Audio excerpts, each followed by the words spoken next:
皆さんこんにちは。こんにちは。なんか皆さん戻ってきてくださらないんじゃないかと思ってちょっとドキドキしてましたけども、今日は筑波大でお話しさせていただく貴重な機会いただいてありがとうございます。今ご紹介いただいた三畑優香です。まずですね、さらっとご紹介いただいたんですけど、私たちがどんなことをしているのか、ちょうどですね午前中なんか皆さん素晴らしいプレゼンだったので、ちょっと仕掛けが必要だなと思って慌ててインターネットで探しましたら、私たちがご紹介いただいた最近のテレビ番組「クローズアップ現代」なんですけども、インターネット上で見つかったんですね。なのでちょっとだけそれをご覧いただいて、私たちの商品活動をさらっとご覧いただけるかなと思ってます。すぐ出ますか。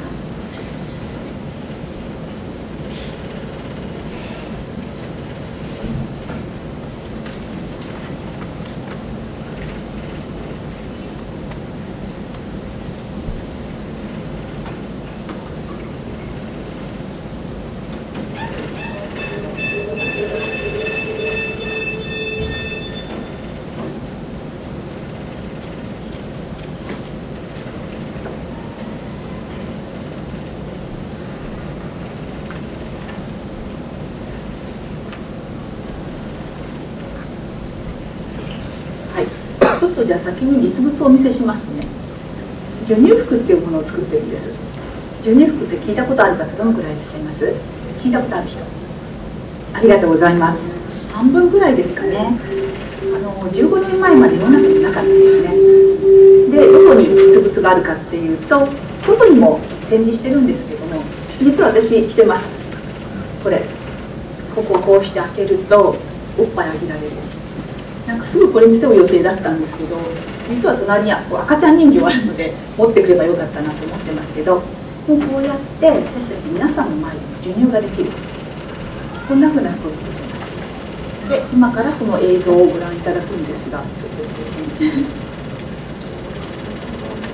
がらなくなっちゃった。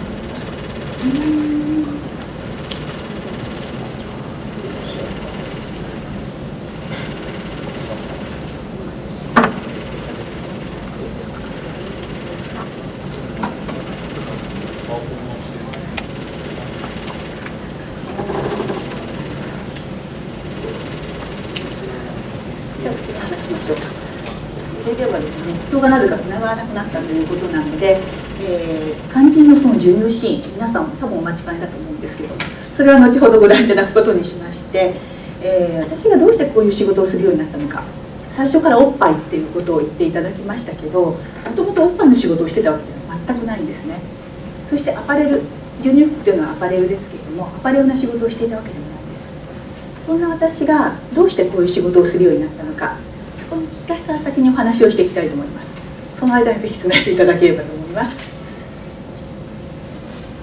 私ですね、大学、それから高校、いろんなところで学生さんにお話しする機会を最近いただきます。そこでこういう質問をします。出産子育ては大変ですか？まず 98% ぐらいかな、ほぼ全ての学生が出産大変そう、怖そうというふうに答えます。そして育児はもう産んでね、痛くないから楽しそうじゃないですか。でもこれも8割以上の学生が大変そうだよねっていうふうに答えます。でも出産育児ってそんな大変なことなんでしょうか？その時期をどうにかしてやり過ごさなきゃいけないような通過儀礼みたいなね、そんなものなんでしょうか？始めたきっかけ、ある日の出来事です。15年前、1997年、私つくばに住んでました。子供が生まれて1ヶ月後、1ヶ月の生後1ヶ月の子供を連れて、上にもう一人子供いました。3歳の子供の手を引いてつくばから東京立川まで出かけました。皆さん覚えていらっしゃいますよね。15年前、まだ電車通ってません。先ほど午前中も陸の孤島っていう話がありました。ですからバスで出かけます。東京駅まで2時間かかりました。そしてそこから乗り換えて中央線に行きます。子供が泣き出します。お腹を空かせてるんです。それは分かります。15年前、皆さん覚えてらっしゃいますか？東京で例えば渋谷、銀座歩いていて子供に会ったことありますか？赤ちゃんに会ったことありますか？本当にいませんでした。その時代の電車の中は男性ばかり、まあ女性もいますけど、もちろん単身です。そこに響き渡る子供の声、もう私頭真っ白です。どうしようって思って、でもなんとか泣き止ませなきゃいけない。そう思って私がしたことは、シャツを着てたんですね。出ていただいていいかしら？いいですか？こういうことやっていいのかな。私一応ね、友人のところで授乳するだろうと思ってたので、一応備えはしてたんですよ。こういう服着てたんです。どうやって授乳しましょうか？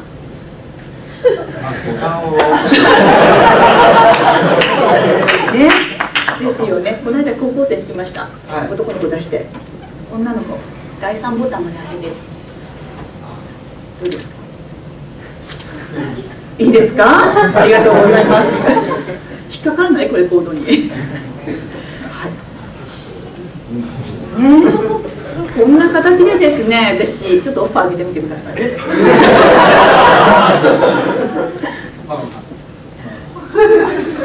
こんな形で私中世から授乳したんですよ、15年前。お気持ちどうでしょう？すごく恥ずかしい。恥ずかしいですよね。男性でも恥ずかしいです。だって胸出してないよね。あ、そうです。でも恥ずかしい。はい、ありがとうございます。拍手お願いします。これ私にとってものすごく大きな体験でした。人生変わるかもしれないですね。あ、そうです。私の人生が変わりました。私の友人たち、筑波の友人たち、彼女たちも街にはあまり出ませんでした。公園や児童館には行きます。でもそれ以上どこに出かけようとしない。渋谷や銀座に子供がいないのも同じです。その理由が分かったような気がしました。これなんとか解決できないだろうか。そう思った私が出会ったのがこの授乳服です。胸が見えないように社会の中でどこででもおっぱいがあげられる服。今お話しした中央線ストーリー、これはね、モーハウスが始まったきっかけっていうふうに大抵言われます。でも私にとっては本当のスタートはこの後です。授乳服、便利な道具ですよね。胸が見えない、すぐ上げられる。だけど私にとっては便利な道具じゃないんです。ここにびっくりマークしました。これ何かっていうと、私が初めてこの服を着た時の私の気持ちなんです。おっぱいあげて便利っていうんじゃないんです。これを着ただけで、あ、私本当に自由だ。この子を連れて誰にも預けることなくどこでも行けるし何でもできる。そう思いました。大学生の皆さんがね、一人暮らししていらっしゃる方も多いと思います。初めて一人暮らしを始めた時に匹敵する気持ちっていうふうによく言います。この気持ちみんなに伝えたいと思ったんですね。それで私はこのモーハウスを続けようというふうに考えました。しかしですね、物事は簡単にはすいませんでした。この服を伝えることでお母さんたちがみんな喜んでくれる、そう思ったんですけれども、実際は全くこの服は着ませんでした。例えばここにいらっしゃる皆さんが全員おっぱいを今飲ませてるとするじゃないですか。でもこの中で誰が買ってくれるか、何人買ってくれるか、多分1人か2人言えばいい方です。じゃあどうして買わないの？お母さんたちに聞きます。自分が我慢すればいいことだから、みんなそう言いました。私が外に出なければいい、赤ちゃんと一緒にいれば済むことだから、自分の我慢で済むことは皆さんそれでいいって考えるんです。何か違うなと思ったんですね。そこで考えました。私が売りたかったのは洋服なんだろうか。洋服ではないです。お母さんになっても我慢のセットではなくて、苦しいもの、大変なものではなくて、赤ちゃんと一緒に生活をより楽しめる、そんなライフスタイルです。それを伝えるために、例えばこうしたサロンを始めました。イベントも始めました。こ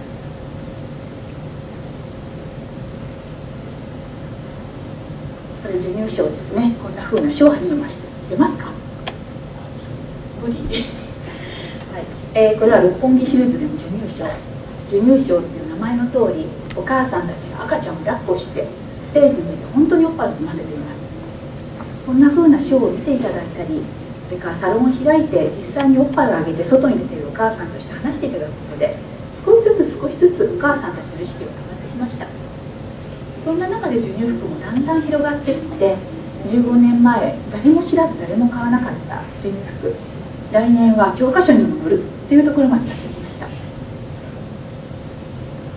そんな活動の中でもう一つ私たちが、最近紹介されることが多い、そういう話題があります。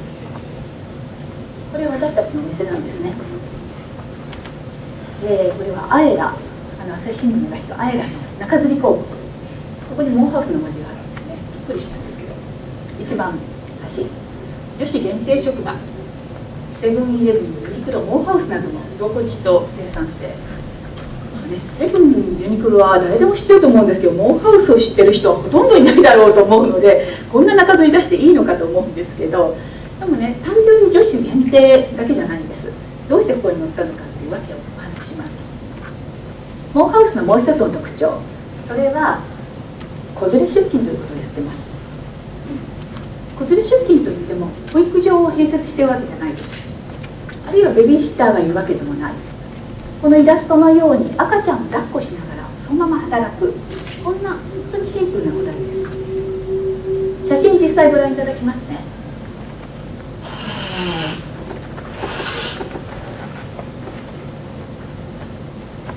これ私たちの事務所です。つくば市内にあります。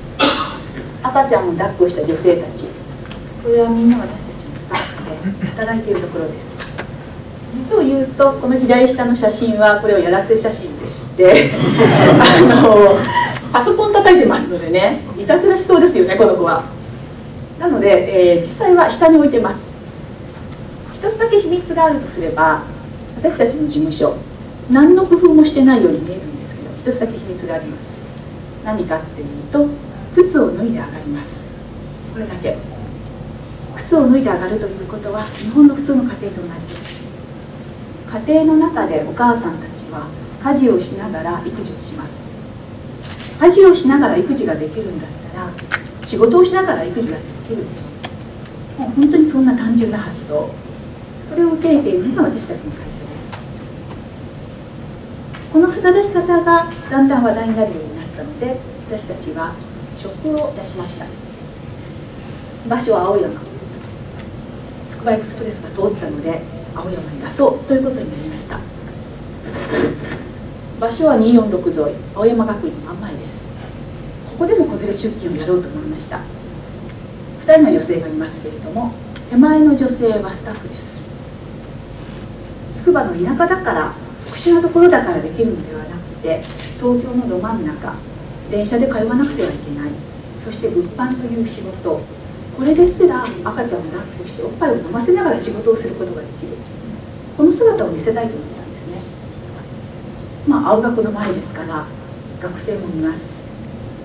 隣の隣は子供の市、子供がいるお母さんも見ます。そして裏のウィメンズプラザ、女性会館のようなものですね。女性たちも見ます。そして隣は国連大学、外国人の方も見ます。彼女たちが見て、この姿を見て何を感じてくれるか、それが面白いなというふうに思って始めました。そしてつくばではさらに西武百貨店とララガーデンというショッピングセンター、百貨店の中でも子連れ出勤をやっています。今実は私たちのスタッフが会場にいるんです。赤ちゃん連れてるんです。静かだから分かんなかったですよね。ちょっと出てみてください。拍手お願いします。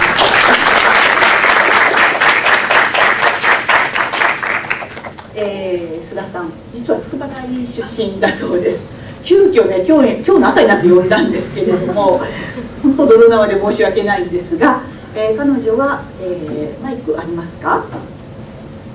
はい、こっちの方がいいか。はい、西部とララバール両方で働いています。で、どんな風にして働いているのかちょっと見せてもらっていいですか？はい。おっぱいを上げながら本当に、接着させていただいてまして、今実際滑ってるんですけど、はい、いかがでしょう。ちょっともうシャッターチャンスなんですけれども本当に男性こうやって見ていただいても下心があってもなくてもいいんですけれども大丈夫です。まあ、映像をご覧いただけなかったんですけど、まあ、生で見られたのでもっと良しとしていただきたいんですけれども、こんな形でおっぱいを飲ませながら接客をしています。本当にこのままですよね、はい、仕事の仕方はね。そうですね、抱っこ紐なので抱っこしながら本当にこのお洋服はご説明とかをさせていただいてます。須田さんはこの働き方をもししていなかったら仕事してましたか？いえ、多分していなかったと思います。やはり母乳を育児を続けながらお仕事ができるというとても素晴らしいメリットがあるので、本当にモーハウスで今働いていてとても楽しいです。こういう優秀な人材が子育てがあるということで家庭に持っている、その人たちが働く機会を私たちは提供したいなっていうふうに思っています。そしてお客様の中にはどんな声がありますか？そうですね、やはり産後間もない方だとやっぱり授乳間隔も短いですし、もうお家に閉じこもって赤ちゃんと2人でもう本当に鬱になりそうだっていうお客さんも結構多いんですけれども、お店に来ていただいてこういった実際の授乳を見ていただきますと、あ、それだったら外で授乳できるしお出かけもできるわって言ってとても喜んでいただいてるっていうのが、はい、あります。本当にね、今入って何ヶ月？入ってまだ2ヶ月ぐらいです。はい、ほんの短い期間なんですけれども、それでもそういったことを実感している。これはとても大切なことだと思います。私たちの働き方はとてもマイナーな働き方です。でもこれはお母さんだけ、赤ちゃんがいるお母さんだけのことじゃないんですね。この働き方を見せることで、例えば若い子が子供を産めるじゃないっていうふうに思ってくれるかもしれないし、仕事とどうやって両立していこうと思っている人たちが産む決心をするかもしれない。そういう方たちが本当にたくさんいらっしゃいます。そして育児に行き詰まっている人たち、先ほども彼女が言ったような本当に鬱になってしまいそうなぐらい子育てに行き詰まっている人たちがこの服を見て、服を着て、この働き方を見ることでこんな風なやり方でいいんだということを感じてもらえて、そして家の中に閉じこもるのではなくて社会の中で育児をしていってくれます。これは3月に開いた銀座での授乳パレードです。この授乳しながらのスタイル、このスタイルをお母さんだけのものにするのはもったいない。銀座の大通りをみんなで授乳しながらパレードしました。このパレードを見てくださった方はもちろんお母さんだけではない、おばあちゃんもいるし、外国の方もいるし、男性もいっぱいいます。みんながいいわねっていうふうに言ってくれました。授乳というものが、つまり育児の象徴が家庭の中に入ってしまっている。それを社会の中ともっとつなげていく、その象徴的なイベントだったなというふうに思います。さまざまな子育ての姿、さまざまな働き方、さまざまな生き方、これを私たちは発信したいと思います。そしてその発信は赤ちゃんがいると仕事ができないじゃないか、一番難しいと思える人たちがこうやっていろんなところで活躍をして仕事をしている、この姿から感じてもらいたいと思います。こんな発信を私たちはこうやってお母さんたちと一緒に、赤ちゃんと一緒にこれからもっともっと続けていきたいと思います。じゃあご清聴ありがとうございました。